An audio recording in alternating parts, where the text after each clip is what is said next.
wa gatandatu yanganyije na Gicumbi igitego kimwe kuri kimwe, yuzuza imikino 3 yikurikiranyije itarabona intsinzi. Ku gatandatu kandi Amagaju yatsinzwe na Gasogi kimwe ku busa, naho AS Muhanga itsinda Rutsiro kimwe ku busa. Ku gatanu APRFC yanganyije na AS Kigali kimwe kuri kimwe. Hanyuma ejo ku cyumweru Police yananiwe gutsinda Musanze, umukino urangira amakipe yombanganya kimwe kuri kimwe, naho Marine yatsinze Bugesera 2 kuri kimwe. Ikipe ya Gorira itsinda Merih yo muri Sudan igitego kimwe ku busa. Police niyo ikiyoboye shampiyona n'amanota 22 kurikiwe na Gasogi United n'amanota 18. Mu Burundi naho muri shampiyona umukino wari utegerejwe hagati y'abakeba bibihe byose Inter na Vitalo ejo ku cyumweru warangiye nta kipe itsinze indi banganya ubusa ku busa. Kipe ya Flambeau yari yatsinze Message Ngozi ibitego 2 kuri kimwe, ni mu gihe ikipe ya Aigle Noir ku gatandatu yakubise itababariye Kayanza United ibitego 8 byose kuri 2. Ejo ku cyumweru Ngozi City yatsinze Royal Vision igitego kimwe ku busa, naho ku gatanu Bumamuru itsinda Olympic Star 2 kuri kimwe. Aigle Noir iracyari ku mwanya wa mbere n'amanota 38 ikurikiwe na Flambeau na Bumamuru zombi zifite 31. Mu mukino wa basketball Nigeria yarayitsinze u Rwanda ku manota 75 kuri 69 mu mikino y'amajonjora yo gushaka itike y'igikombe cy'isi kizabera muri Qatar 2027. Imikino ibera mu gihugu cya Tunisia. Muri iryo tsinda rya gatatu ikipe y'igihugu ya Guinea yatsinze Tunisia ku manota 66 kuri 57. Ku gatandatu Tunisia yari yatsinze u Rwanda ku manota 79 kuri 66, mu gihe Guinea yo yari yatsinze Nigeria ku manota 69 kuri 55. Guinea yarangije imikino ya mbere y'amajonjora iri ku mwanya wa mbere n'amanota 6, ikurikiwe na Tunisia ifite amanota 5, Nigeria ifite amanota 4, naho u Rwanda n'urwanyuma n'amanota 3.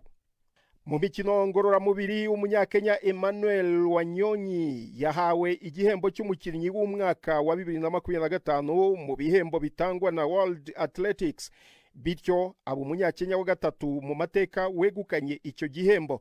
Ni nyuma y'umwaka udasanzwe yagize aho yanditse amateka yegukana umudari wa zahabu mu mikino y'isi muri metero 800, ndetse akaba ari nawe ufite umudari wa zahabu mu mikino Olympique mu gusiganwa metero 800.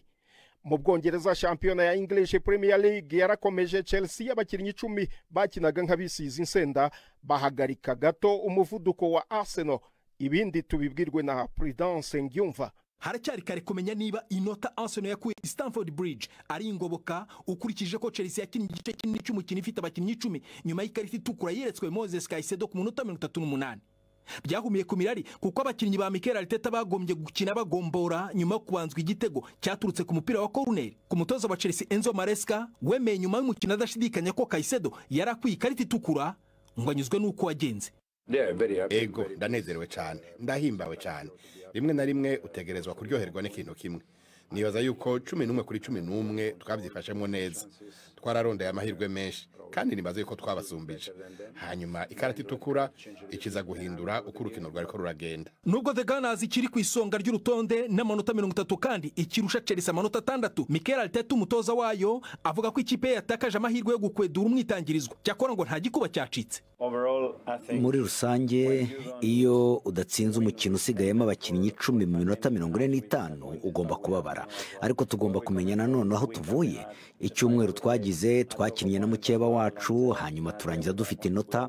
Ntabwo twari dufite rutahizamu wacu 9, twabuze na Leandro, ariko hagati yakomeza gukomera.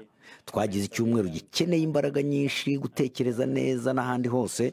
Nibaza yuko muri rusange icyumweru cyagenze neza. Liverpool kera kabaye yagarutse mu nzira y'amanota 3 nyuma yo gutsinda West Ham 2 ku busa birimo n'icyambere cya rutahizamu Alexander Isak mu mikino 13. Nottingham Forest yahaniwe iwayo na Brighton Hove Albion ku bitego 2 ku busa, mu gihe Wolves ikipe rukumbi muri Premier League itarabona amanota 3 yongeye gutsindwa na Aston Villa 1 ku busa. Manchester United yigaranzuye Crystal Palace yari yafunguye amazamu mbere ko Joshua Zirkzee na Mason Mount bahi ikipe ihimbwa amashitana atukura Red Devils intsinzi yatumye ijya ku mwanya wa 7 ku rutonde. Tottenham yo yongeye gusebera iwayo yandagazwa na Fulham 2-1. urakoze cyane President. Ahandi Real yaraye inganyije na Girona igitego kimwe kuri kimwe itakaza umwanya wa mbere ubu wicaweho na Barcelona irusha Real inota rimwe. Ayo niyo y'imikino nabateguriye uyu munsi gendi Yves Bucyana. Urakoze Yves Bucyana na President kuri ayo makuru y'inkino.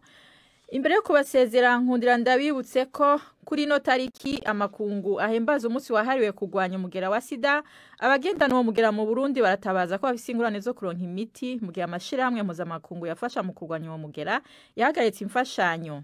Impunzi z'abarundi ziri mu nkambi za Nduta na Nyarugusu muri Tanzania zigiye gutahukanwa nk'uko userukira sere mu Burundi abivuga. Amakuru no musagarukiye ngaha mwashikije na Naira Dukunda yarahagarariwe na Prime ndi ku magenge mu buhinga bw'ivyuma twafashijwe na Suzanne Lennon mwakoze kubana natwe na Gahwane.